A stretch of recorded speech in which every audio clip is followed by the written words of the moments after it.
సభలో వెలసెను ప్రాయమహోజ్వల జ్వాలా నరసింహుడు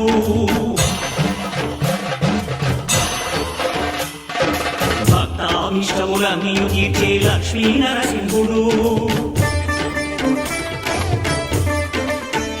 సుఖ శాంతులను చేకూర్చు శుభయో